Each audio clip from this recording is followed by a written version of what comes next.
Wayne is calling from the 720. Where Yes, are you calling from? Highlands Range, Colorado. You're in Colorado? Yes. Boulder, Colorado? Which part of Colorado? Denver. Denver. Okay, well, I'm going to be there in 2 weeks for Open Angel Forum, and I'm speaking at the Tech Meetup, I think. They're negotiating the details of my announcement there. But you are calling in to ask Jason, and you have Phil Kaplan here, an amazing entrepreneur. What is your question for us?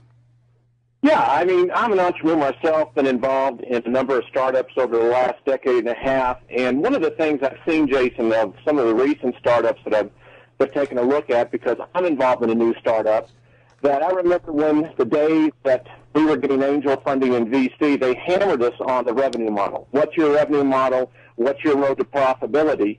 And in some of the startups I've seen today, it's real difficult for me to get my arms around as to exactly what is the revenue model. So that led me to my question to ask you, is it from an angel investor, is it more, I guess, important for you to have a company that's in a hot sector that has the possibility of attracting the eyeballs, let's say in a social networking environment, or having a company that's not in a sector that's really sexy but has a validated recurring revenue model and it has a tie-in to new technology, specifically mobile payments?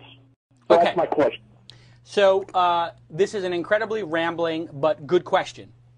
I'm going to summarize the question, which is, as an angel investor, when you're looking at opportunities, how much does revenue and business model play into your decision to invest in that company? Is that a good summary of it, Wayne? Yes, you articulated it well. Okay, great. What do you think, Phil? Well, typically, for me, it depends on if your business is like a social thing that's meant to be viral. In which case, I think the goal is to get as many users as possible. It's always good if a venture capitalist asks you what your revenue model is. Chances are, it's a business that's probably not like a viral social thing. And so they're like, well, we don't think that you're going to have 10 million users, but maybe you can have 10 million in revenue day one. And what I always say, typically to a venture capitalist who might ask that is, well, it's a lot harder to make something popular than it is to make money from something that's popular. Once you're already popular, it's easier to make money from that. So I might have, here's a few ideas I'll toss out of ways that we can make money, but step one is to have a crap load of users.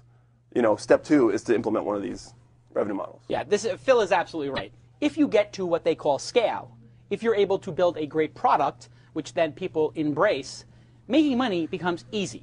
So if you look at the case of Facebook, people said for year after year after year, how is Facebook going to make money? They're never going to make any money. And lo and behold, they get to 300, 400 million people. That is essentially, when you have 300 million people, put that in context.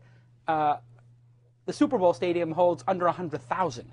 So, and the Super Bowl is watched by, I don't know, how many people watch the Super Bowl? 50 million? Yeah. 75 million? So now you're talking about every month you've got 6 Super Bowls going on. The Super Bowl makes a lot of money. 6 Super Bowls makes a lot more money. 6 Super Bowls 12 times a year makes a ton of money. You'll figure it out.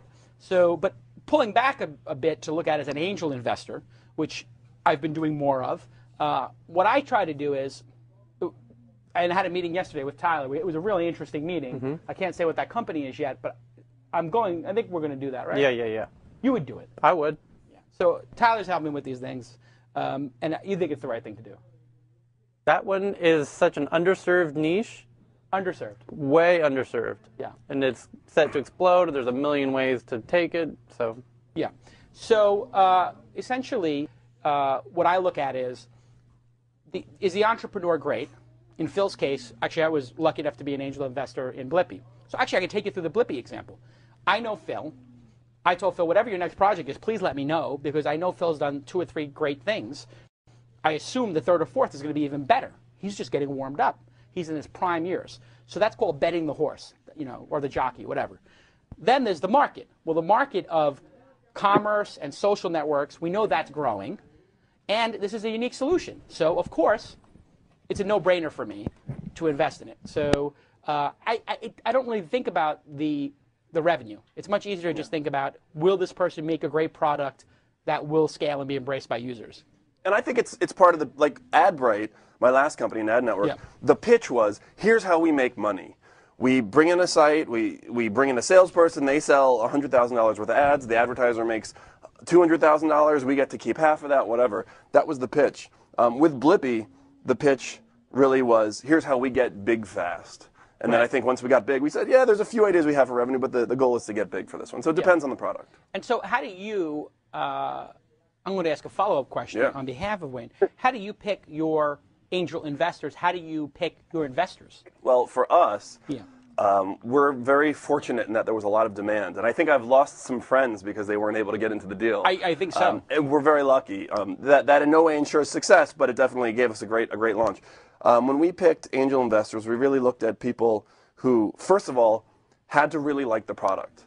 So sure, we know a lot of, well-known people and people who we think can help and all this stuff, but I'll give you a good example.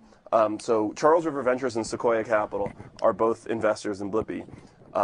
We knew that if we told people, hey, do you want to get in a company that's CRV and Sequoia, a lot of people say yes, because they'll just want to follow. People in line. So when we talked to angels, including you, we didn't tell anybody that. Right. We just said, we're doing a new thing. Do you want in? We already had Sequoia in. We already had CRV I didn't in. know that. We just wanted people who went, oh, I think your product's really cool, and I'm using it, and I think it's really interesting. Yeah. So from that list, then we picked people who we thought could really help us, and people who we thought could, A, help advise the company, but B, would also be influential in getting other people to use the product. Right. Okay. Fair enough.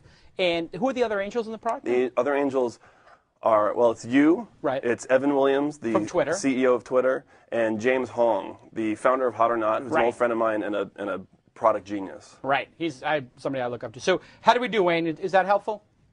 Yeah, I appreciate that. And one thing, if I could ask Jason with Philip. And Ron Conway. Sorry, he's also an angel. You always he's a. That's a default. Yeah, basically, if you're I raising think of money him as much bigger than just an angel. But right. Yeah. Exactly. He's an archangel. Right. Yes. Right. Go ahead. Follow-up question, Wayne. Quickly. Yeah, well, Phil, I noticed that you're in the transaction of the credit card, and that's kind of the vertical. In fact, I can tell you it's exactly the vertical. We're dealing with religious institutions. And has that played into you in the involvement? I mean, you went from, looks like, from the ad portion now to where it looks like you're getting pieces of transaction. Is that correct? He's asking you if you're getting a piece of the transaction. We're not currently getting a piece of the transaction. It's, well, you talk about, when investors usually will say to us, oh, an obvious revenue model would be taking a piece of each transaction and doing an affiliate program. We haven't done that yet. It's something that we're thinking about, we're considering, and the question is not only do we do it, but do we take that affiliate money, or do we give it to the user who originally bought the product? There's a lot of ideas around that and other revenue ideas, but it's something we're considering for sure. That said, and this is my answer when people ask about that kind of thing, or at AdBright people would always say, hey, I'm launching a new website and I'm thinking about using you guys, who should I use? My answer is, don't turn on monetization typically until it's going to be significant. So in other words, right now, do we care about $2, $3 a month, like, coming in, or 200 or 2,000 or 3,000? Probably not. Right. So typically when people ask, because it takes your focus away. Because it takes the focus away. We start looking at different numbers. The point is that amount of revenue, because we're lucky enough to have funding and we're just trying to build a big audience, is not so significant to us right now that we're really just not even thinking about it. Okay. Good job. We'll talk to you soon. I will see you if you come to the Boulder Tech Meetup. Take care, Wayne. I'll let you come in. I appreciate it. Thanks. Cheers now. Bye.